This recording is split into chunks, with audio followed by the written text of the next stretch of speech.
Alright y'all, welcome back to the channel and to some more buckshot testing today. And I've got a pretty interesting combination, especially from what we've tried last week, that I want to kind of see how this might perform in comparison. So the load I'm talking about are some of the Winchester Super X 12 gauge 2 3/4 inch 9 pellet double aught buck loads, and the box calls for 1,325 feet per second, so we'll see how close that actually gets across the chronograph. Now, if you have not already seen, last week we tested the Herder's 9 pellet double aught buck loads, and Herder's is made by Winchester, so in theory they should have been the same shells, but they were slightly different, at least in appearance on the outside and the primer they had and things like that. So I'm curious to see if these Winchesters can do just noticeably better right off the bat or not, and let me know, depending on what we see today, should we do kind of a side-by-side between the Winchesters and the Herder's that are supposedly the same shell by the box numbers, but I don't necessarily know that they are. But as for our setup we're running today, we're back out here with the 1187 again,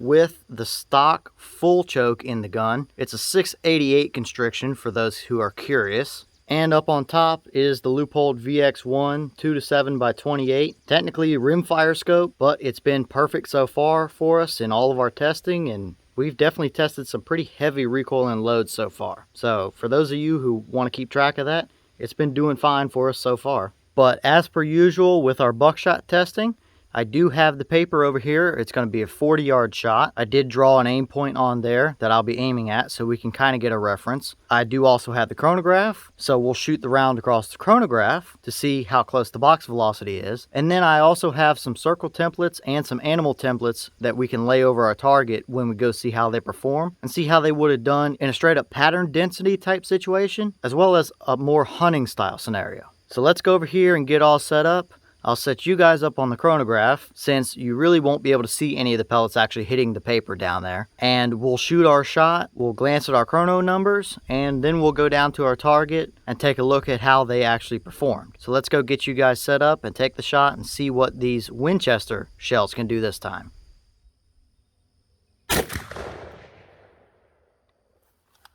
Alright, so that round gave us 1,016 feet per second. The box called for 1,325, so we're really down on our velocity. And I gotta say, that round definitely felt a little bit on the weak side for a buckshot load, for sure. So is there potentially something up with these shells, or just that particular round? I don't know. Maybe we might be able to tell something by our target performance, but we'll see. Either way, it's definitely surprisingly low for what I was expecting, but let's go down to our target and see how it performed downrange.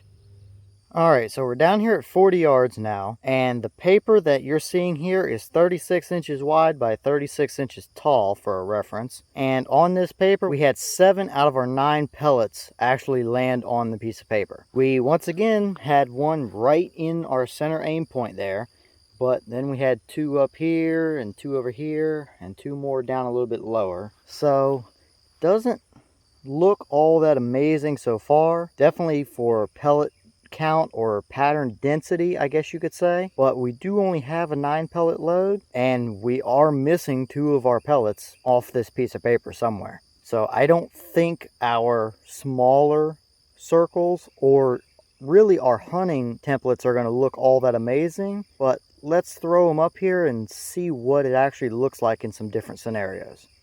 Alright, so now we're looking at our 10-inch circle template up here. And if we line that up with our point of aim here, we very clearly had 1 pellet within that 10-inch circle. So definitely not really ideal necessarily. I would definitely like to see 2 or 3 more in there. But we did get a pellet that hit exactly where we were aiming at. So it is what it is so far for our 10-inch circle, but let's throw a 30-inch circle up and see how we're looking in that.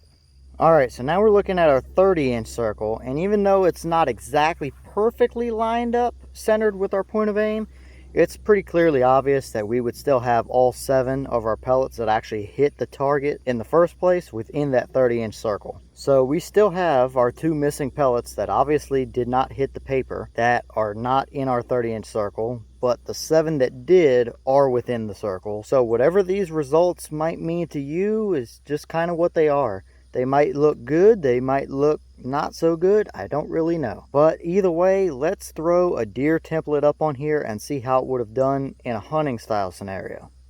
Okay, so now we're looking at our deer template, and it is kind of a little bit off center compared to the actual paper target. But if we line our actual point of aim up here with roughly where we would want it to be on the deer, we have a front leg that goes off down there at the bottom, and his neck just starts to the right for a reference. But we have a total of 5 pellets out of our 9 in our total load, but out of the 7 that actually hit the paper, 5 of them actually hit the deer. We have one down there in the front leg. We have one that barely clipped the top of his neck area there.